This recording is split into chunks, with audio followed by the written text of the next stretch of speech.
Hello friends, income tax के cases की series में आज जो केस हम लोग डिस्कस करेंगे उस केस का नाम है मार्ग realities limited versus deputy commissioner of income tax.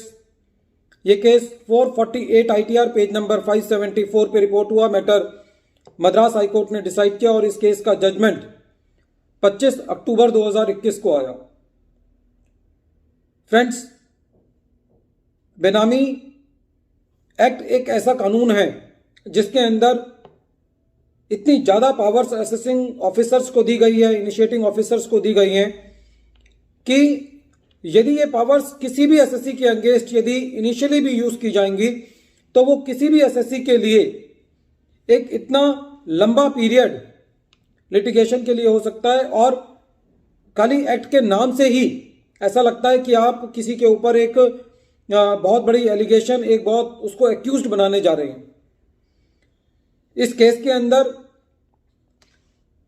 SSC को एक नोटिस भेजा गया कि आपको बेनामीदार क्यों ना ट्रीट किया जाए। बेनामीदार का मतलब होता है कि आपने कोई ऐसी प्रॉपर्टी हेल्ड की हुई है जो जिसके आप रियल ऑनर नहीं है। सेक्शन 2 सबसेक्शन 8 बेनामी प्रॉपर्टी के बारे में कहता है। सेक्शन 2 क्लॉज 9 बेनामी ट्रांजैक्शन के बारे में बात करता है। सेक्शन 3 ऑफ द बेनामी एक्ट एक तरीके से एक ऐसी डेफिनेशन है जो कि ये कहता है कि आप किसी भी बेनामी ट्रांजैक्शन के अंदर जो है वो एंटर नहीं कर सकते। प्रोसीजर ये है कि सेक्शन 24 के अंदर इनिशिएटिंग ऑफिसर के पास यदि इंफॉर्मेशन है तो सेक्शन 24 सबसेक्शन 1 के अंदर इनिशिएटिंग ऑफिसर एसएससी को एक चिट्ठी भेजेगा कि आपकी प्रॉपर्टी को बेनामी क्यों ना ट्रीट किया जाए।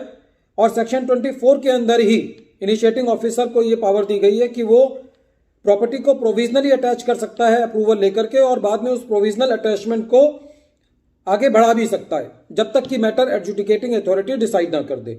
तो इस केस में एसएससी की प्रॉपर्टी को प्रोविजनली अटैच किया गया था 90 दिन के लिए, और फिर उस अटैचमेंट को एनहेंस किया गया था, उस अटैचमेंट के पीरियड को एनहेंस किया गया था। इसलिए एसएससी रिट में गया। एसएससी का कहना था कि साहब, जिसकी स्टेटमेंट के बेसिस पर मेरे अगेंस्ट एलिगेशन लगाई जा रही है, पहली बात तो मुझे उसकी स्टेटमेंट की कॉपी नहीं दी गई, और दूसरा एसएससी का ये कहना था कि अभी तो पूरी ट्रांजैक्शन जो है वो कंप्लीट भी नहीं हुई है, पूरी कंसिडरेशन भी जो पे नहीं हुई है, तो आप अभी से ये कैसे कह सकते हैं कि ये जो ट्रांजैक्शन है वो बेनामी ट्रांजैक्शन है।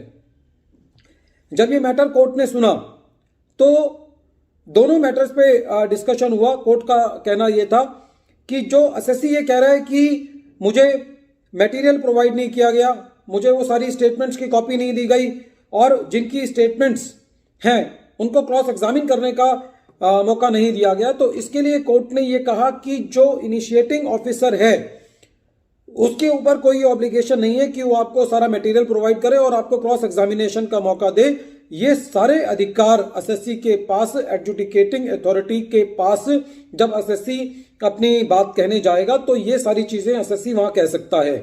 कहने का मतलब ये था कि कोर्ट ने ये कहा कि क्रॉस एग्जामिनेशन का मौका इनिशिएटिंग ऑफिसर के पास नहीं मांगा जा सकता यदि वो दस्तावेज आपको सबमिट नहीं भी कर रहे हैं और आपकी प्रॉपर्टी को प्रोविजनली अटैच कर दिया गया है, तब भी आप रिट में नहीं आ सकते।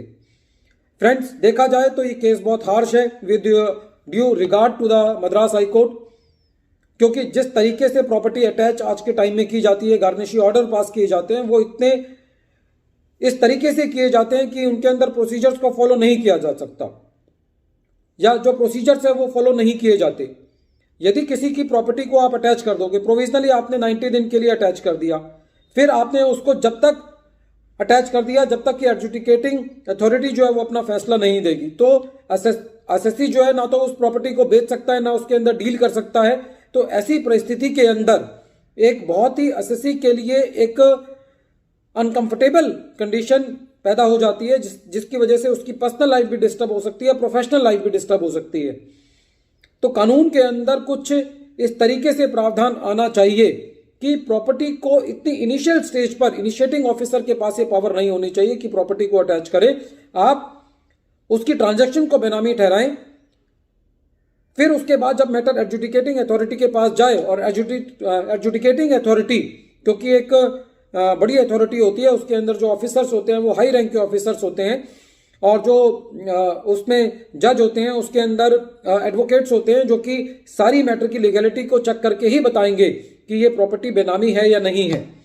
तो ऐसी परिस्थिति के अंदर खाली इनिशिएटिंग ऑफिसर को इतनी वाइड पावर दी जानी जो है वो फिस्कल लॉज के इम्प्लीमेंटेशन के लिए बहुत ही खतरनाक है। बहरहाल इस केस के अंदर एसएससी को रिट कोर्ट से मदद नहीं मिली और कोर्ट ने ये कहा कि जो आपकी प्रॉपर्टी प्रोविजनली अटैच की गई है उसके पीरियड को आगे बढ़ाया गया है वो अनकॉन्स्टिट्यूशनल नहीं है, और आपको जो कुछ भी अपनी बात कहनी है वो एडजुडिकेटिंग अथॉरिटी के सामने कहनी है। वीडियो के अंत में एक बार फिर मैं केस का नाम रिपीट कर रहा हूं। केस का नाम है मार्ग realities limited versus deputy commissioner of income tax. ये केस 448 ITR पेज नंबर 574 पे रिपोर्ट हुआ। मैटर मद्रास हाई कोर्ट ने डिसाइड किया। Thank you friends.